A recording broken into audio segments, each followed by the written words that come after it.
with none other than Renea Walker. She is an author, screenplay writer. I mean, she's phenomenal. What she does is absolutely the best. She works hard to do what she do. Yes. She has a clothing line. Yes. So we're gonna talk to her. You know how we do it here. It's all just, comfort, and it's a flow. All right. That's what we do. So it's nothing scripted. So we're just gonna go, Go with the flow. go with the flow, step by step. So she's gonna introduce herself. We're gonna talk about some things. We're gonna talk about her 2 books that we have here: My Trip to Therapy and The Fight in Me, which you can purchase both of them on Amazon. Yes. So hey, Renee. Hey. So first of all, I am super excited to be here with Yes. Miss Stacy with an Y, and my name is Miss Renee with an A. So just in case you want to look me up on any of my social media platforms, it's ReneaWalker on all major social media platforms. So just to give you a little synopsis of my life, I like to basically just say that I'm like the jack of all trades. So I call myself like a all-around entrepreneur. I write books, I create movies, I write strips. I actually publish other people's books. And when I'm not doing that, I actually teach high school. I teach film production and creative writing, which all ties into what I do for her as an artist. I'm just like the jack of all trades. I create my own clothing brand. I did not want to kind of like talk about that today, but it's going all ties in together. I really want to point out myself as an artist, because how important what you see in front of you is, especially for our culture. So once we dive into it, I will talk more about why I wrote each one of these books and how they both resonate with me. I have a undergrad in film production and I have a master's in creative writing. And I use all of those tools. I spent $108,000. Oh wow!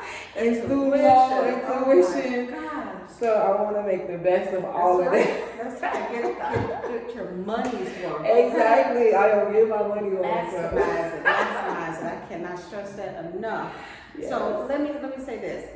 Renee and I met. She came into the store at my other location years ago, and I used to do a motivational Mondays for those of you who don't know about that, and it is something that is near and dear to me.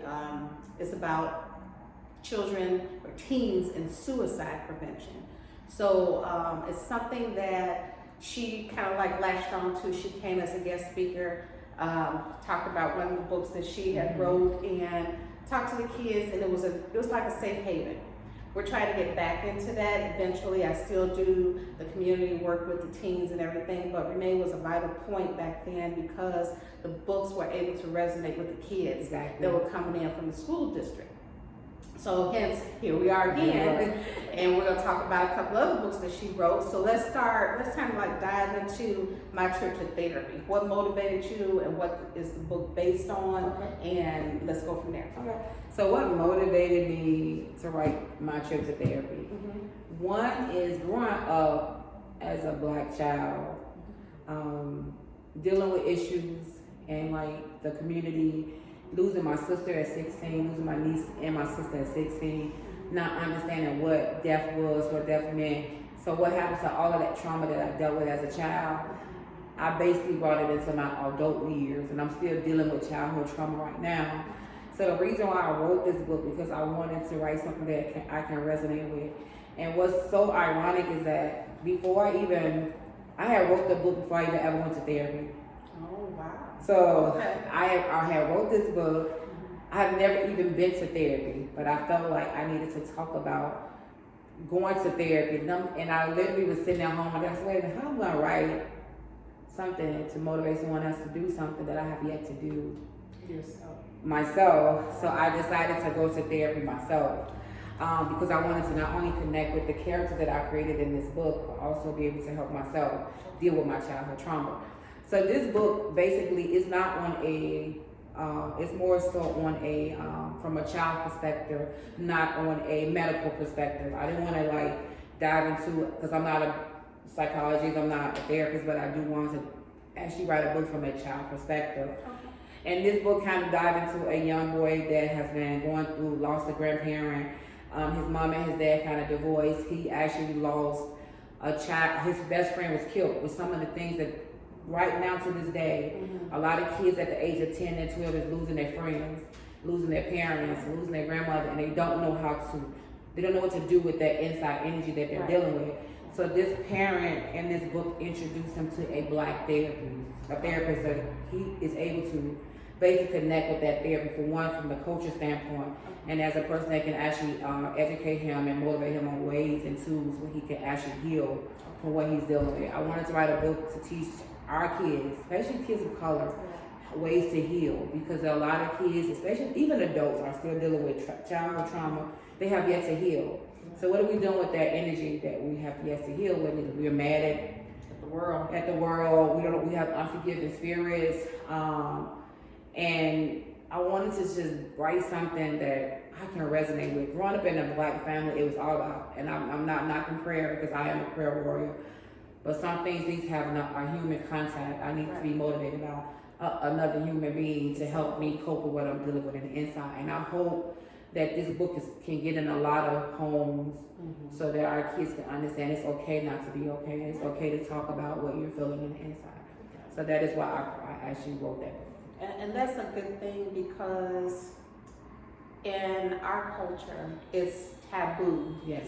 We don't go to therapy. We don't talk about our feelings, but then you have, like you said, all that pent-up anger and aggression, and you don't know what to do with it, and it kind of like spills over from generation to generation. So this is a good thing, because we need to talk about it, and there are children out here that need, and adults, because they go from childhood to adulthood still wagging on all that baggage. So I use this phrase that I tell my kids is that when you meet people, whether it be someone that you're dating or someone that you encounter, whatever the case may be, is that people come to you with a past, and then some people come to you with a past and a present, because they're still lagging on that past. So now they got both worlds mixed into one. So this is a good book. This is a good book. Everything you just said is like so true, because the crazy thing about it, Miss Stacey, is like, I let adults read this book. And they was like, oh my God, I wish I had this book when I was a child. It's like because they're still dealing with that childhood trauma. It's like a cycle. Like it passes down from generation to generation to generation. Because what we do, we sweep it on the rug. We don't talk about it. We sweep it on the rug. And what happens is you become depressed. You get anxiety. You try to figure out why I'm sick, why I have this, why I have that. It's because that's that internalness that has yet to heal. So I'm just praying that God allows this book to get in a lot of households. And my goal is to speak to more and more kids about this book, and parents. The one thing I learned is, in order for the kids to be comfortable with this book, the parents have to be comfortable with the book. Because 9 times out of 10, this book probably will help them as well as heal as well as the kid. So it's kind of like they say, how can you want your kids to go to church if you don't go to church? How you want the kids to know the Lord if you don't know the Lord? It has to start with you before it can actually resonate with your kids. You have to be an example for them. So it's almost like saying that I want my child to be better, but are you giving your best foot forward to be better as well? So you can't be stuck in the mud and want your kid to advance unless you're trying. You have to be that role model. They shouldn't be a role model in the whatever industry that's out there that they like or whatever.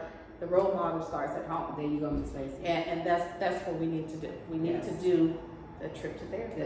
Oh my God, yes. I like how you say that. Not just to therapy. I'm telling you, it was just like when I went to therapy, and I have to share this because some people are like afraid to share some things they may be like going through. And I'm so transparent in my journey with mental health. And I wrote this because I have dealt with mental health, and I'm still dealing with some mental health. And that is why I'm in therapy. I remember when I went to therapy, my first day in therapy, I said, I'm not going there telling this lady all my business. And then when you did it, you felt like a load was lifted off. Oh my God, Stacey. Wow. I feel like I went to the gym and jumped on the treadmill and jumped on the elliptical. I feel like I just wanted to go to sleep. And I told her, I said, and it's crazy because when I walked in there, the therapist is not my color. which I was okay with that because I wanted to. The reason why I was okay with not having a black therapist is because I didn't want my therapist to look at my issue as a coach from a culture standpoint.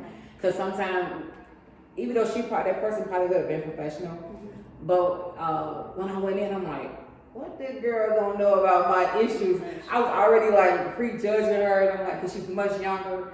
But Miss Stacey, I went in there, it was like a faucet, like somebody cut me off. Right, and you just kept going because you felt that empathy. Yes. Okay, I don't know, but I feel your pain and I hear you. Yes. So sometimes it's about, I guess you can look at it, my trip to therapy is, I just need somebody to listen. Yes, Miss Stacey. Just to listen, not to be opinionated, but just to listen, because you can drop 50, 60 pounds off in a therapist's office because this is what they do all the time. Yes. So when they drop it off, they're not picking it up, but they're trying to help you resolve your way through it. Yes. Okay. Yes, that is so true. When I said I use therapy, I always compare therapy is like going to the gym. When you go to the gym, you work out, you tired, you ready to go to sleep. When I go to therapy, when I get done that 45 minutes, I'm ready to go to sleep. Because you unloaded some stuff. Oh my God, There you I go. feel so good. So I just encourage and motivate people, like, if you have not yet to try therapy, try it. It starts with you. It starts with you. Yes. Look, it starts at home. At home. There you go. With you. That's right. That's right. So With what you. else we're gonna talk about? This is my trip to therapy, because who is the caricature on the front? So the front of this book was James when he was like maybe 8 or 9, which is my younger son. And he was like, "Mom, why you gonna put me out there?" I'm like, "Well, because you know what? I like to to look like him." And that's why I was like, who is this? I'm like, because I've known James when he was little. Now he is a young adult. He's a young adult now. And it's funny because some of the kids that I have known from being in the area, they went through high school. I got a couple of them that went through college now. And they come back, I'm like, y'all getting older. I'm getting wiser. There you That's go. how we gonna put it. But yes, I mean, this book, just looking at the cover, makes me want to just dive into it. I mean, how can you not want to? I know. And I actually did my own cover because I had issues with the illustrator. That's why I love that I can publish my own books. I can illustrate my own book. Okay. The character was drawn by this illustrator, but she kind of like, it was just an issue. So I had to actually do all the background work I did myself. I took an image of someone I just want to show if they can see this. Yes. I just found a picture of a black guy, and I'm like, okay, I want him to be similar to this guy, and he was able to do so. Also, I included myself in this book as his mother. So I just wanted to show this. The book is very colorful. I want it to be colorful because color brings about happiness. Yes. So I am in the book. Okay. Yeah. Beautiful. Yeah. So the book is very colorful, very bright. So green is supposed to be for good energy. So one of the great things about this book is that in the back of this book, I created this chart to say how you're feeling today. And if you're feeling happy, you'll color the picture purple. If you're feeling sad, you color it blue. If you worry, it's yellow. Pink, scared for pink. Angry, because kids do get angry, they do get mad. And if you're calm, you'll start painting it green. And this is part of the back of the book as well. Okay. So that's why I really like this book. And you know what? It looks as though you put a lot of, in fact, I know you put a lot of thought into it. And it's a short read. So she got a point across in a short read. And that's the whole, you don't have to have a novel. There you go. To get your point across, for you to say, hey, wait a second. I understand what this book is saying and I can resonate with it. So short reads to me are the best reads. Because you can get straight to the point. Yes. Straight to the point. So now, we talked about my trip to therapy, so let's do go over to the Fighting Me. I see you on that front. And I know that's a short read, but it is a short read. It's deep. It's deep. So the Fighting Me, I wrote this book first before I did this book. I was going through a lot of like anxiety issues and depression, and I basically just because I know people in general they have short attention spans. So I wanted to make it, like you said, short but to the point and powerful. Right. So this book basically just highlights some of the things that I was going through and how I was able to you know, deal with them, cope with them. Like I had really bad anxiety. I didn't get anxiety until I was maybe 35. I had my first serious like panic attack when I was like asleep, and I didn't know what was happening, and how I have like issue with when it comes to like child. I felt like child, like from my dad not being around. I felt like child abandonment issues, which led to like depression when my sister died. How I used food as a way to cope with a lot of things I was dealing with. So how I connected my sorrows with food and how it left me in a bad place. So I ended up going to therapy for that as well.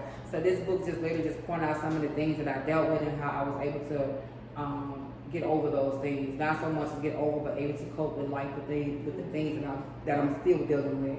That's the thing about like when you're dealing with like different things and trauma. It's not okay, you talk about it one time and it's over. It's like a continuation of life where you gotta just find ways to cope with it. And this book is, again, like you said, it's a short read, but it's very, very powerful. And if you see like the top, it has like boxing gloves, because I'm still fighting the fight.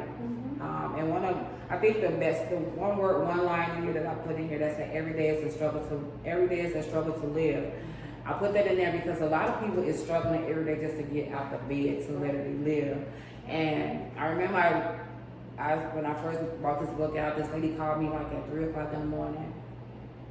And literally 3 o'clock in the morning, she said, "Miss Renea, are you sleeping?" And I actually was asleep. I said, "No, I'm not asleep." And she just was basically admiring how that book touched her and some of the things that was in the book, basically some of the stuff that she had went through or was going through in her life. So I'm like, okay, my goal is to, if I can touch one person, I did my job. Yeah. And everything that you just said is true, because there's a lot of people out here. It could be your neighbor, your coworker, your best friend, your sister, your brother, your aunt, your uncle that are dealing with stuff. They can have that persona of everything's okay, but then when they go home behind closed doors, they're in tears or they're in pain or they're going through stuff that people just don't know they're going through because they're trying to handle it. So that builds up inside of them. So you touched on that, and that book dealing with having to just not cope with it but manage it. That's it. And you have to manage it throughout your life, because like you said, one therapy session or just talking about it one time don't do it, because it's still there. It's still there. It's still there. And you just have to learn how to, okay, let me manage it. Let me see how I can, sort through this and put things in perspective. Yes. That's it right there. Because one thing, my goal is to educate so many people about how important it is. Because every day for me is a struggle. It's a struggle for me to literally I have to tell myself, like, I smile a lot, but I hurt a lot. I hurt a lot, and sometimes I do go home and I cry, and I have to find a way to keep pushing. Like every day I have to keep pushing. I have to find a way or a reason to push, because one thing is, like, if you stop pushing, you stop living, and then what happens after that? It's downhill, and you don't want to be in that or put yourself in that position. There you go. So you have to find things constructive to do that not just help you, but now you say, I got to help somebody else, because everybody's not going to be as strong as me. Yes. They're not going to find an outlet, or they don't know their creative side. So what can I do to help that next person? There you go. And that's what your book's about. That's what my book is about. And I'm just praying that God allows me to use me as a vessel to continue to educate our people, or just in general, just put me in a space where I can be transparent and I can be that person to talk you off the edge. Because you just never know when you get in a space with people and what they're going through. You might just say one thing. I remember when you was at the other one, and I was like, Miss Stacey, I just need a hug. And you came around that counter and just gave me a hug. Because life is heavy. Yes. Life be life, and sometimes we just need to be around people that can understand and they can actually share, empathy and sympathy for what you want through. Just like giving you a hug. Sometimes you don't have to say anything, just listen and give them a hug, and you just never know how far that hug will go. Exactly. And that is why I'm constantly writing content about mental health, about family issues and drama. My movies are always about a message. I'm like, someone got to get the message, and somebody got to get the message out, and why not it be me? Because you're big, like you said, you're a vessel. So something's been put on you to help other people. And like I said, if you touch that one or maybe two, but these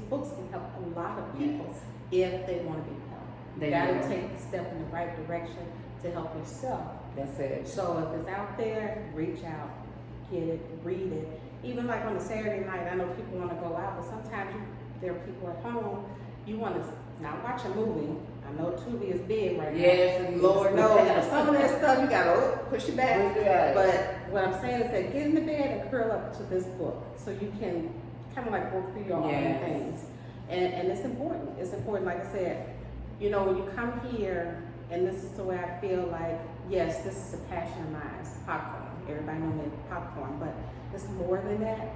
I want it to be a safe haven for people. You can come in here, and a lot of people say, well, that's the barbershop of popcorn.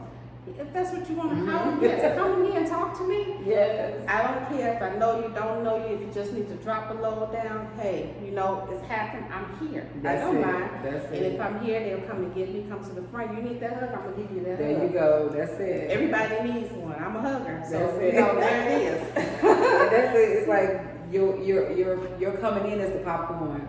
But how people leave out is because of who you are. It's your personality. It's what's inside of you. What made people come in. Like you can have the best food in the world, but if you have a stank attitude and you got a jacked up personality, people will not patronize you because of that. But since day one I met you, you've been having that same personality, that same energy. I'm like, man, y'all gotta go. It's a black owned business, and she got a good personality, and the popcorn is fine. All right. So you got all of that. This is just a way to get them in. But you meet so many people, Miss Stacey, so many people, and they like, you know, they come in, they know they're gonna have a good energy, they know, you know, I'm coming to get my good popcorn, but I know Miss Stacey's gonna have this good energy flowing around here. So guess what? I'm gonna keep coming back. And you know what? I think I just got the gift of gab. I'm sorry, y'all. Sometimes I just be talking, and a lot of people resonate with it, but it's just who I am. I can't be anything but me. There you go. That's it. But I know you can't be anybody but you. And from day one, Renee has been this personality, and she's trying to get a message to people. And this message is through her books, and the message is through her clothing line. And we don't want to touch too much on that, but she does have a phenomenal clothing line. I've got aprons, t-shirts, a hoodie. I mean, and it's great with great messages on it, and that's the thing. And I think I just had my apron on the day that you made for me about 4 or 5 years ago. The success apron.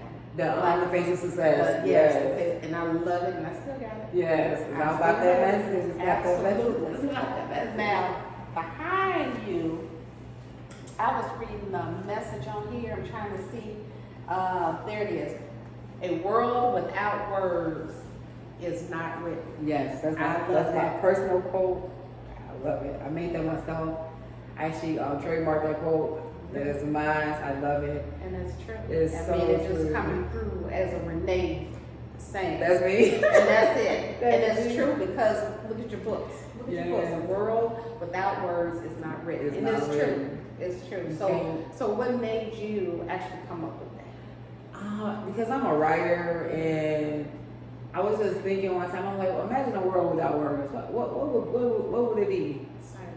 It'd be silent. So it's not written. There's nothing without words. And I use words to help me cope with a lot of stuff. Like, if something bothered me, I would literally go home and make a shirt.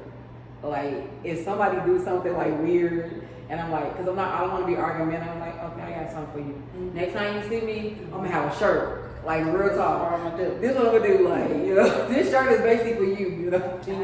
So I use words to help me cope with a lot of like things and help me deal with people that are unkind, that are not, you know, not good people. But since I've been going to therapy, I learned something so vital is that in order for me to be kind to you, I have to be kind to myself. And I spent a lot of time being so many years out of my life just being kind to other people, but I wasn't kind to myself. And what I mean by that is I let a lot of people betray me. I just kept going back to the toxicity of people, and I'm like, you know what?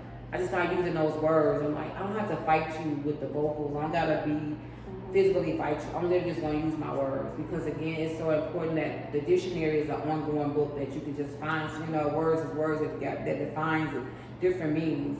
So that's why I wanted to just use words as a tool, you know, as my weapon. A positive way to do it, and you can turn that nasty negative comment that you got into something that's positive, that's going to help not only yourself but as somebody else. And you just put it into words and put it into your book. Yes, I put it into my books, I put it into my movies, I put it into my films, my shirt design. Like this, help protect Black history. It's important that we protect our history. It's important that we protect our mental. It's just protecting your energy.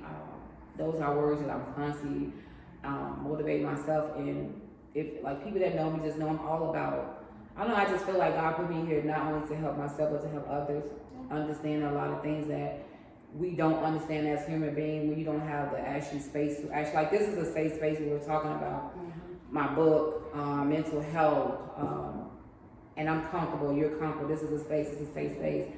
A lot of times you don't have that. You don't have that. It's the energy. So it's kind of people not gonna be transparent if the energy is off. They're gonna withhold information, but the information that you withhold can save someone's life. Exactly. So I just thank God that He allowed me to use my words as my weapon. Yes. So that's my weapon, is my word, and I'm just learning day by day that every day is. When I say this, I literally mean this. Every day is a struggle.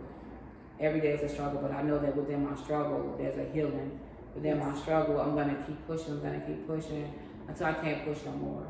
And that's why I literally said a word without words. A word is just unwritten. It's not possible to be without the words. And that's something that's so important, because I would say ever since 2020, when the pandemic hit, so many people, you never heard of so many people that were just so out in depression. Yes. And suicide rates went up, Yes. and divorce rates went up. Yes. And I mean, it was just one after another. Dementia for the elderly went up. Yes. So it was so much because the world as we knew it was just shut down. Yes. I mean, it was closed off. So the communication, the only thing that we had for communication was social media. Yes. But you have so many people that are not on social media. Yes. That couldn't connect, or the elderly that couldn't connect on social media. And it took a hold Yes. on everybody. Yes. And, you know, young or old, because you wasn't able to congregate at church or the grocery store or the movie theaters or anything. It was just shut down. Shut down. And it took a toll. Like I said, the U.S. took a turn for the worse. Yes.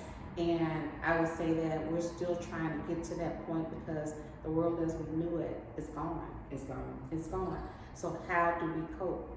So now we need to cope with therapy, reading, like you said, the reading, getting back into communication, because then when you come back together with some people, those people aren't the same anymore. No. So you have to learn how to, if you can, how to deal with certain people. Yes. The same people that you knew, but not the new person that they have become over the last several years.